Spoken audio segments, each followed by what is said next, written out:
Hello, hello, Divine Family, bienvenue ou bon retour, vous êtes en compagnie de Miss Papesse et aujourd'hui nous allons prendre un moment d'introspection pour lever le voile sur votre année 2023. Pour ce faire, je suis accompagnée de différents tarots et cartes oracles et nous allons procéder de telle façon. Avec ce tarot, les 22 arcades majeures du tarot, nous allons voir l'énergie générale de votre année 2023.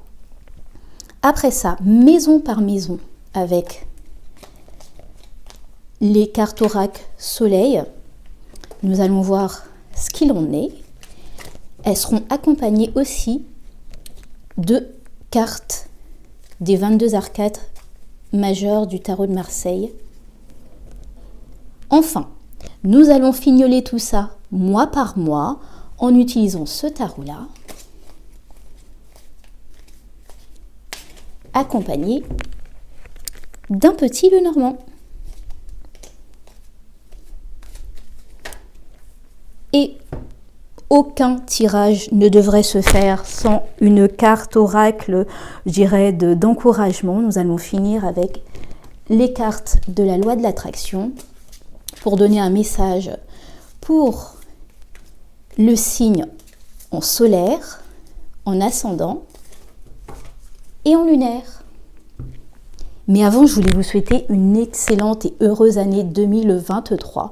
J'espère que toutes vos aspirations, tous vos rêves, tous vos souhaits cette année se réaliseront et surtout la santé, parce que de toute façon, sans santé, on ne peut rien faire.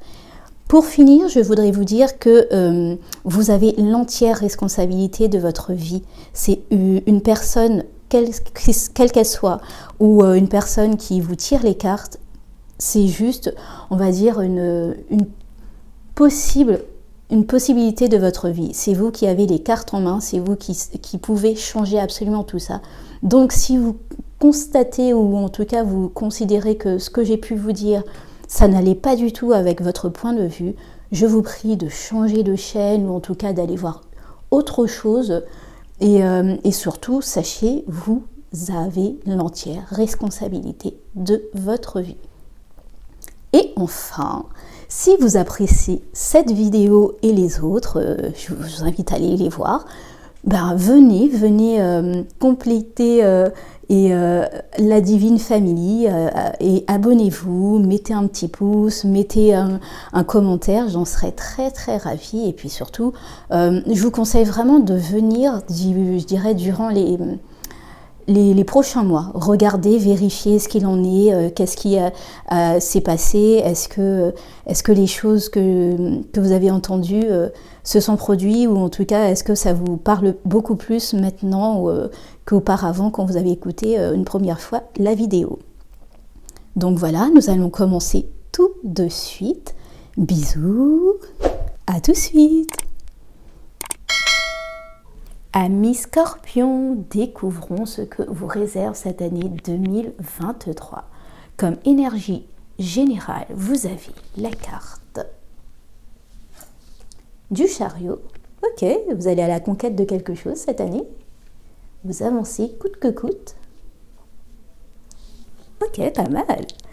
Alors, pour la maison 1, votre identité, comment les autres vous perçoivent, votre personnalité. Vous avez l'arcade de l'amoureux, mal respecté, avec le pragmatisme. D'accord. Oui, je vois ce que ça... Je vois. Oui, alors, cette année, il semblerait que malgré tout... vous avancez, mais vous êtes très pragmatique par rapport au choix à faire. C'est-à-dire que vous n'allez pas suivre le choix du cœur comme le voudrait cette arcade de l'amoureux, mais plutôt ce qui est un petit peu plus terre à terre. En tout cas, cette année, vous êtes très terre à terre. L'arcade, la maison 2, pardon. La maison des ressources, des finances, des possessions matérielles. Vous avez le diable. Ok, c'est une très bonne carte dans cette maison-là, avec la découverte. D'accord. Alors, peut-être que vous découvrez un bon plan, en tout cas vous avez une bonne idée en tête qui peut faire fructifier et augmenter vos ressources. Mais en tout cas, avec le diable dans cette maison, c'est une excellente maison. Enfin, une excellente carte pour les finances, donc c'est pas mal du tout. La maison 3, la maison des apprentissages, des études, de la communication, le savoir, vous avez le mât mal respecté, d'accord, avec la notoriété. Ok, donc Jupiter en Lion. Alors, j'ai l'impression que cette année, en tout cas en termes de communication, c'est aussi, mince, j'ai oublié de vous le dire, la maison 3, c'est aussi les proches, en tout cas les frères et sœurs et les voisins. Mais là, de toute façon, on va parler communication, études. J'ai l'impression que vous n'avez pas forcément envie, je dirais, avec ce mât, d'aller à la découverte de quoi que ce soit. Vous avez envie de continuer sur vos acquis. Vous avez une petite notoriété déjà et vous avez envie de continuer avec ça. Donc voilà. La maison 4, la maison du foyer, la famille, les parents, le cadre de vie. Vous avez comme arcane majeur le jugement, mal respecté, d'accord, avec les principes. D'accord. Alors, bon, la maison 4 pour vous, c'est il y a des choses à... Enfin, bref, c'est la famille, il y a des principes à avoir, des choses à faire. Mais derrière ça, il faut quand même pas que ça vous entrave. Voilà, avec ce jugement, vous n'avez pas envie d'être entravé, en tout cas par votre famille. La maison 5, la maison des projets, de la créativité, du plaisir, des jeux. Alors, voyons voir ce que vous avez. La lune. Oh, c'est peut-être un peu flou. Avec la soumission. D'accord. Alors, moi je trouve que ça correspond avec cette maison 3. Vous avez une petite notoriété, ou en tout cas vous avez pignon sur rue pour quelque chose et vous avez peur en tout cas d'y mettre c'est pas d'y mettre de la créativité, mais en tout cas de changer les choses, d'y mettre un peu plus de peps ou en tout cas un petit grain de folie, j'ai l'impression, et parce que vous n'avez pas très envie que si vous changez quelque chose, peut-être que ça ne plaira pas. Avec cette lune, j'ai l'impression que c'est vraiment ça. Vous préférez rester là où vous vous sentez bien au lieu d'aller chercher à mettre plus de passion dans quelque chose. La maison 6, la maison du quotidien, c'est les habitudes, le travail, ce qu'on fait tous les jours. Vous avez l'ermite, mal respecté par contre. En même temps, c'est pas si mal. Et l'ostentation. D'accord. Bon. Alors, j'ai l'impression que, vous savez faire des choses, vous le faites bien, vous avez votre petite notoriété sur quelques petites affaires et vous n'avez pas envie de changer la manière de le faire. Avec cette ermite mal respectée, c'est vraiment, vous voulez pas, en tout cas, aller faire de l'introspection pour voir s'il n'y a pas une façon de faire autrement ou différemment. Ok. Avec la maison 7, nous avons la maison des relations, des interactions avec les autres, les alliances, les partages. Vous avez la roue de fortune. Donc, quelque chose change. Avec la naissance. D'accord. Alors, Ça peut être clairement, littéralement, il y a peut-être une naissance avec votre partenaire qui arrive. Ou sinon, c'est en tout cas des alliances, des partenariats qui prennent forme. Ok. La maison 8, votre maison que vous connaissez bien, la maison des crises, de la transformation. Alors, allons voir en arcade majeur. Vous avez la papesse, mal respectée, et le choix. Ouais. Je pense qu'au fond de vous, vous savez que vous pouvez mieux faire. Pour ces deux maisons-là, la maison 3 et la maison 6. Vous pouvez avoir... la maison 5 et la maison 3. Je pense que vous savez que vous pourrez aller encore plus au-delà de vos capacités, mais avec la papesse... alors même si, bon, elle vous dit que là, vous avez réfléchi, il faudrait passer à l'action, j'ai pas l'impression que... voilà. En tout cas, vous essayez de faire un choix... Mais ce choix, vous avez du mal à le faire cette année. Ok. La maison 9, la maison de la spiritualité. Alors, des grands voyages, de la philosophie, du développement personnel, de la religion, des grands rêves. Comme arcade majeur, vous avez le battleur. Ok, vous mettez quelque chose de nouveau en route. Avec l'isolement. Intéressant. Alors, c'est paradoxal parce que le battleur, c'est quand même celui qui initie quelque chose. Mais peut-être que ce que vous voulez initier, ça va un peu vous... en tout cas, vous rendre... être seul sur le chemin. Des fois, c'est vrai que avoir, je dirais... la primauté sur quelque chose, c'est aussi être seul dans un chemin parce que d'autres personnes ne sont pas là ou ils ne connaissent pas, ou en tout cas peut-être de votre entourage ne sont pas très au courant de toutes ces choses-là. Ok. La maison 10, la maison de la carrière, de la réputation, de l'image publique, des responsabilités sociales. Vous avez l'empereur mal respecté avec l'égoïsme. Ok. Alors, j'ai l'impression que ça parle un petit peu avec cette maison 6, l'ostentation.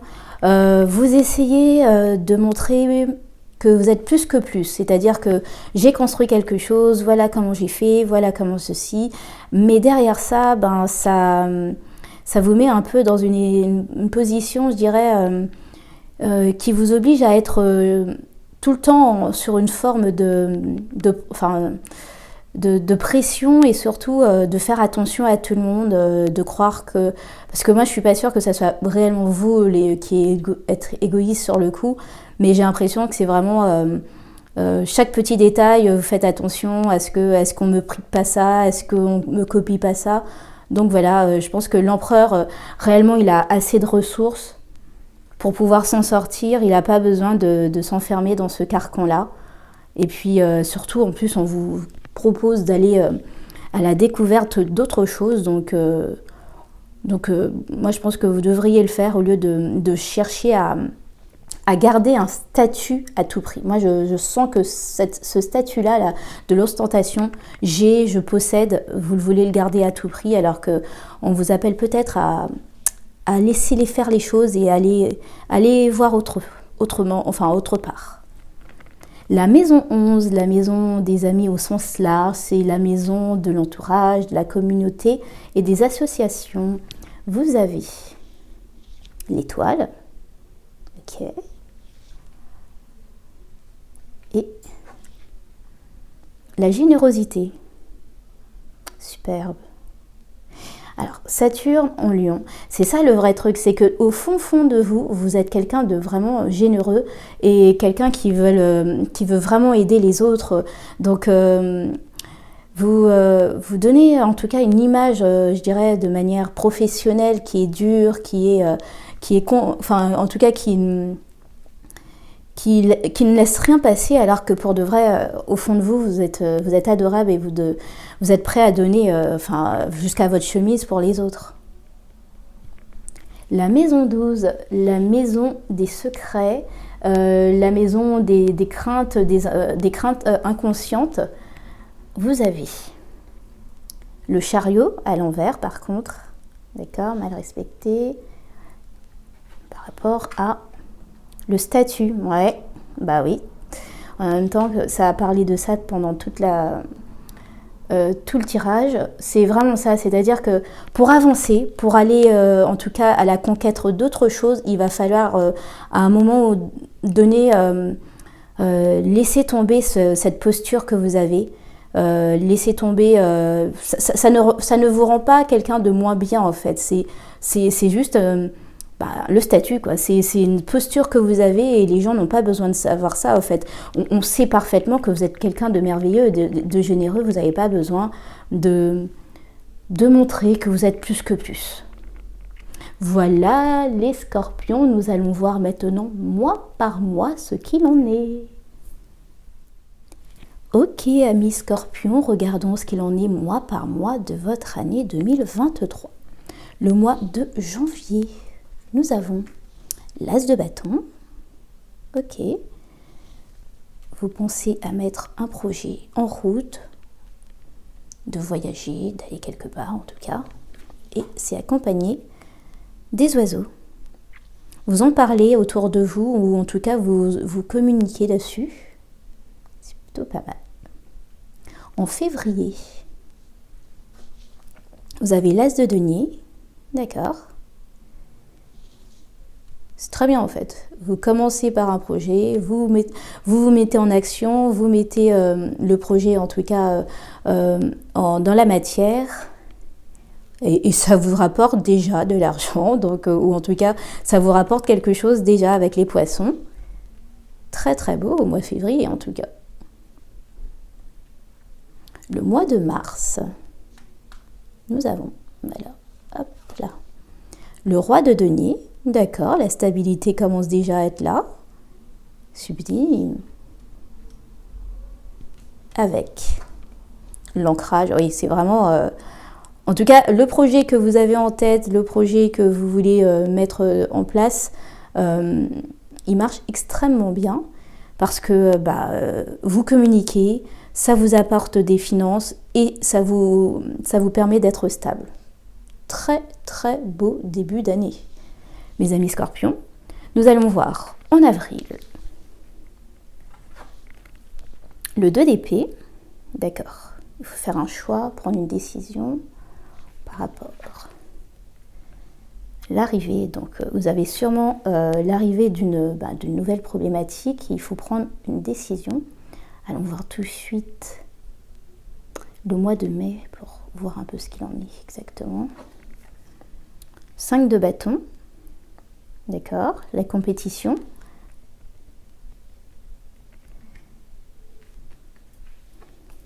Le soleil, ok.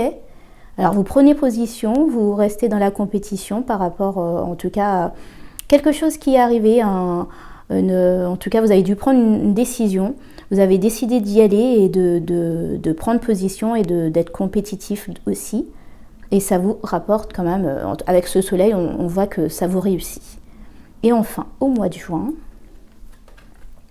nous avons le 4 de coupe. Ok. Alors, que se passe-t-il avec une désillusion? Et le livre. D'accord. Alors il y a peut-être une petite désillusion quelque part avec le livre, c'est pas ce que vous espériez et vous vous sentez alors pas confuse mais en tout cas vous attendiez plus. Très bien, allons voir votre deuxième semestre, amis Scorpion.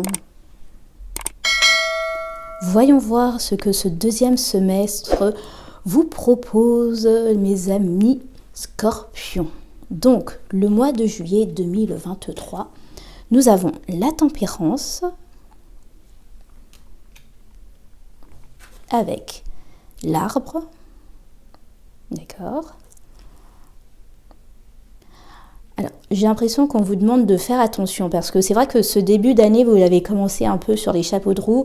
Vous êtes parti force assez rapidement. Et là, j'ai l'impression qu'on vous demande quand même avec cet arbre de faire attention à votre santé, à ne pas trop en faire, à prendre du temps pour vous. Le mois d'août, la lune, d'accord. Alors, par rapport à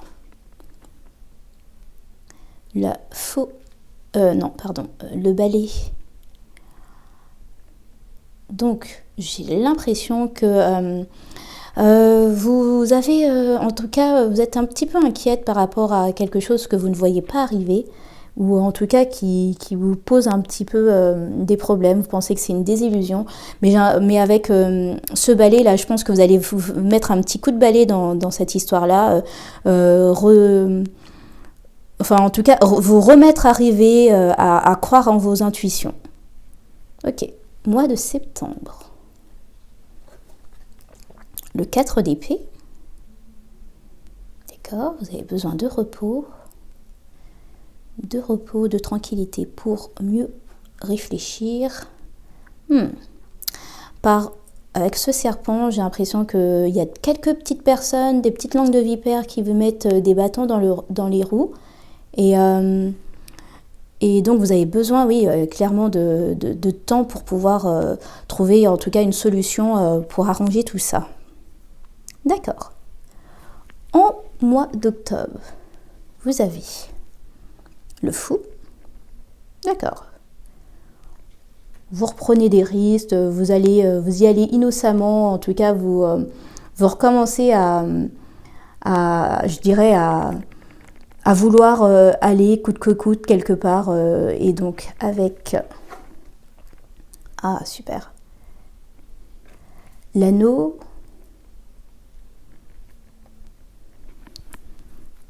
Donc oui, il y a peut-être un partenariat, en tout cas une alliance qui se fait et vous décidez d'y aller malgré peut-être que vous ne savez pas où vous allez exactement, mais en tout cas vous sautez le pas et vous y allez. Au mois de novembre, nous avons l'étoile. D'accord, très belle carte. Un espoir. Vous prenez de la hauteur.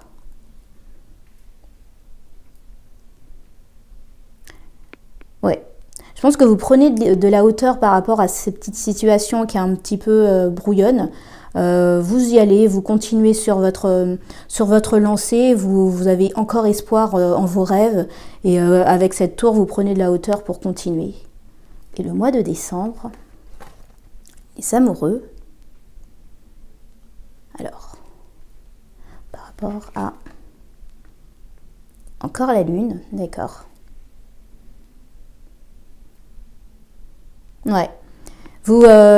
Malgré que ça soit flou, malgré que vous ne sachiez pas forcément ce que ça va vous apporter ou où ça va vous amener, mais vous faites ce choix de continuer à suivre votre cœur, à suivre votre intuition et à suivre votre rêve. Très très beau tirage, mes amis Scorpions. Maintenant, allons voir ce que vous conseillent les cartes de la loi de l'attraction. Ok, mes amis Scorpions, découvrons les conseils des cartes de la loi de l'attraction. Pour les Scorpions solaires, nous avons: lorsque j'ai un segment d'intention, j'attire. Votre émotion est votre point d'action. Votre émotion est votre point d'attraction. Ainsi, le segment d'intention vous permet de vous arrêter plusieurs fois par jour pour dire « Voilà ce que je veux et ce à quoi je m'attends pour ce segment-ci de ma vie ». C'est en mettant en place ces pensées puissantes que vous attirez dans votre vécu ce que vous voulez. Lorsque j'ai un segment d'intention, j'attire. Les ascendants Scorpions. Je peux changer ma vie en changeant mes pensées. En choisissant une pensée qui vous fasse vous sentir un peu mieux que les précédentes, vous pouvez graduellement changer le sens de vos pensées. En vous focalisant sur une pensée plus agréable, la loi de l'attraction y répondra. Par conséquent, l'équilibre de vos pensées continuera de s'améliorer. Je peux changer ma vie en changeant mes pensées. Et enfin, les lunes en Scorpion. En 60 jours, cela peut être à moi. Chaque fois que vous pensez à votre futur, qu'il s'agisse de votre avenir proche ou lointain, vous en jetez les bases. Ensuite, quand vous atteignez cet instant dont vous avez déjà jeté les bases et que ce futur devient votre présent, vous l'affirmez en disant « Voilà ce que je veux désormais ».